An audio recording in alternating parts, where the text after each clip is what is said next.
This is Vivek speaking and welcome to my YouTube channel A5M classes. मैं आज आपको जानकारी दूंगा ट्रांजिटिव वर्ब, जिसका शाब्दिक अर्थ होता है सकर्मक क्रिया।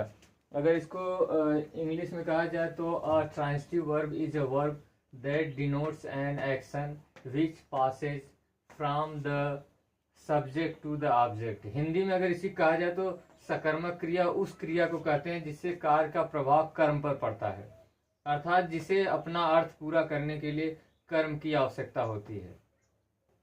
मैं आपको बताना चाहूँगा, जैसे इसको अगर हिंदी में ट्रांजिटिव वर्ब को अगर इसको आप शाब्दिक अर्थ इसका जो सकर्मक क्रिया होता है हिंदी में देखिए तो सकर्मक माने ऐसी क्रिया जिसमें कर्म की आवश्यकता होती है, उसको हम कहते हैं ट्रांजिटिव वर्ब। और मैंने आपको पिछले जो ऑब्जेक्टिव केस में बताया था, जो वीडियो मैंने बनाया था उसमें बताया था अगर वाक्य में क्या या किसको लगा प्रश्न करने जो आंसर आता है वो आपका होता है ऑब्जेक्ट, वो कर्म होता है। तो अगर इसको हम फॉर एग्जाम्पल्स अगर बेटर अगर समझें तो आई बॉट ए बुक, मैंने एक किताब खरीदी। मैंने क्या खरीदा? एक किताब।